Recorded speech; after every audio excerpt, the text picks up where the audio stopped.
If we look at anatomical terminology, you're going to need to learn to describe the body in a different way.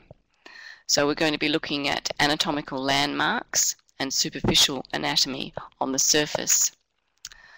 So the anatomical position is the person standing up with their feet flat on the ground, with their hands at their sides and their palms facing forward. If the person is lying supine, they are lying down, but they're facing upwards. If they are lying down prone, then their face is looking towards the floor. So here we got directional references. You can see that the person is standing with their hands facing outwards, with their thumbs facing outwards to the edges, and their feet flat on the ground. You can see that we've got the blue arrows showing cranial and caudal. Cranial meaning, of course, to the cranium, to the skull, and caudal meaning towards the base. You've also got the pinky orange arrow, which is showing you anterior or front or ventral, and posterior or dorsal or to the back. You'd be familiar with those. You may not be familiar with left and right. So we've got the left and right, and then if we're talking about the midline being the middle of the person, then anything away from the midline is lateral. You can see there that there are also two purple arrows, with one end saying distal and the other saying proximal. So if something is distal, it is away from the center of the body. So you can see that the fingertips are distal to the shoulder, and the toes are distal to the knee.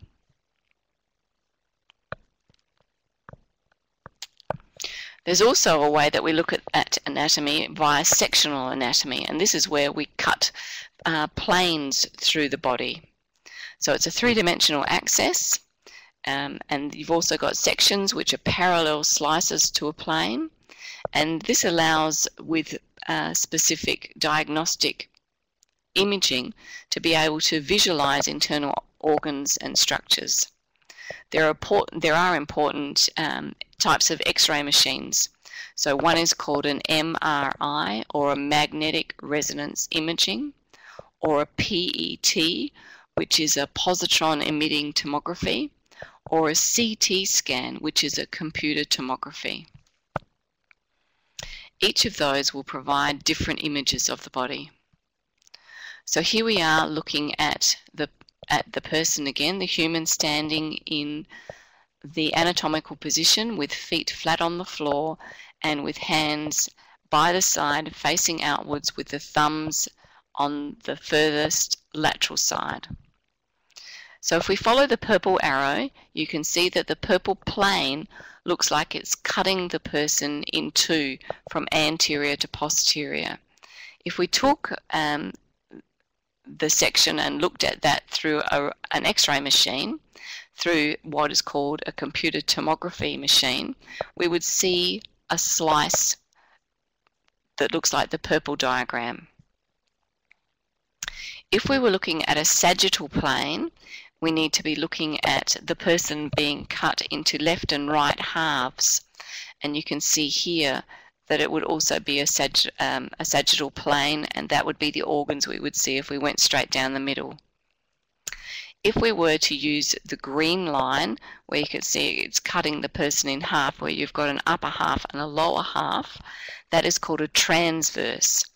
And so you've got the main body, and then you've got the two bits on the side, which is the arms being cut through.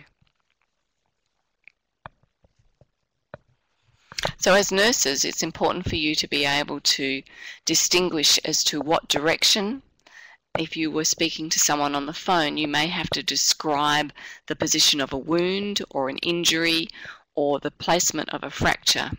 So it's important that we all use similar communication terminology so that we understand each other.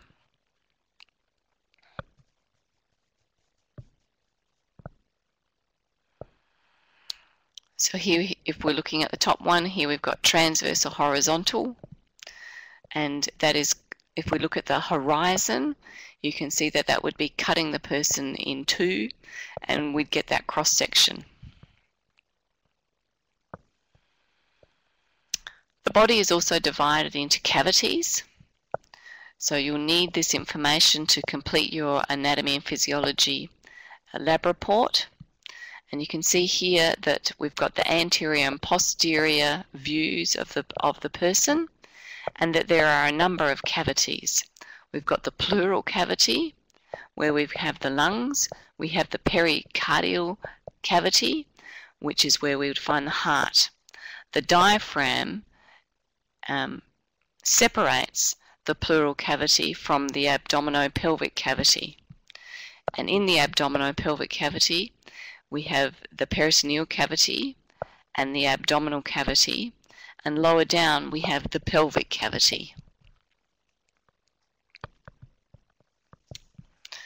So why do we have cavities? Well, they have functions.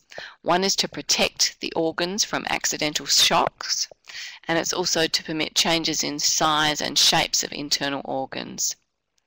The ventral body cavity is also known as the colon, and it's divided by the diaphragm, just as I said previously, and it divides the thoracic cavity and the abdominal pelvic cavity. Here's a diagram, again taken from your anatomy and physiology books, which shows you the relationship between the subdivisions of the ventral body cavities. So you've got the whole ventral cavity, and that is divided into the thoracic cavity and the abdominal pelvic cavity, and remember that the division of that, it's separated by the diaphragm. So you have the right and the left pleural cavities surrounding both the left and right lung, and in between that you have the mediastinum, which contains the trachea, the esophagus, and the major vessels. Within the mediastinum you have the pericardial cavity, which surrounds the heart. And in the abdominopelvic cavity, you have the peritoneal cavity, the abdominal cavity, and the pelvic cavity. Here we have the abdominopelvic quadrants and the regions. So there are 9 abdominopelvic quadrants, and again it's important for you to be able to identify the right hypochondriatic region from the right lumbar region, and also the right from the left inguinal region. We also have the umbilical region, which is very easy to be able to locate, because that's where the umbilicus or the belly button is located. So again, it's important that you have an understanding of what you're talking about when you're locating something.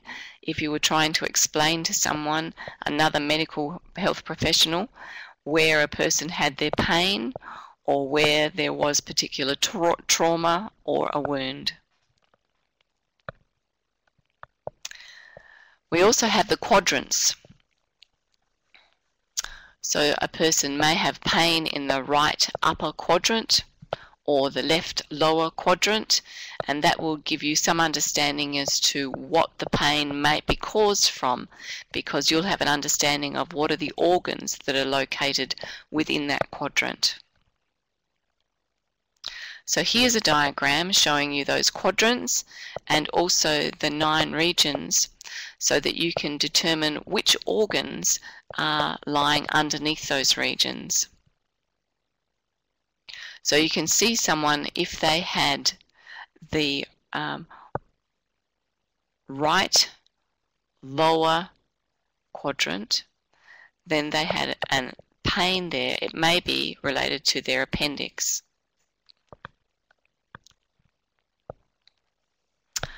When we're talking about superficial anatomy, we also talk about anatomical landmarks. So again, you'll be learning some new terms. Now these anatomical landmarks are reference to palpable structures. Now in health assessment, you'll be learning to palpate the body to be able to feel for particular structures. There are also anatomical regions. We've spoken about the abdominopelvic quadrants and the abdominopelvic regions, and also anatomical directions with reference to which way part of the body is being referred to.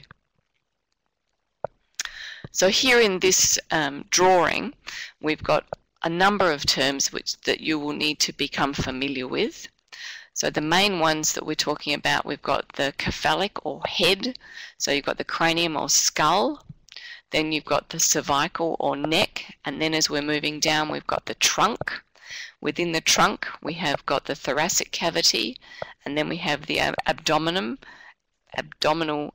area, and the umbilical or navel area. On the arm, you've got the armpit or the axillary, then you have the brachial or arm, the antecubital or front of the elbow. This is the anterior view, front view. Then if we turn around, or if we look down lower, then we have the carpal or wrist. We have the pelvis and trunk. We then move to the femur. We've got the inguinal or groin. On the hand, we've got the digits or the phalanges. And then we move down to the foot, the tarsal or the ankle. And then we have the digits or the toes. We have the great toe, which is called the hallux or great toe. If we're looking at the posterior view, again we've got the cephalic or head, we've still got the cervical or neck, but we have the acromion or shoulder, and we have the olecranon or the back of the elbow. So you probably know it as the funny bone. So it's called the olecranon process, and when you strike it hard, you can actually compress a nerve that is running down there, which gives you that horrible feeling in your hand, which is not funny at all. The posterior view of the lower part of the lower limbs, you've got the gluteal or buttock. It's important for you because you will be administering medication into the buttock to be able to locate where the sciatic nerve is, because you don't want to be puncturing the sciatic nerve with your needle. The back of the knee or the popliteal, the calf or the sural, the calcaneal or the heel of the foot, and the plantar or the sole of the foot.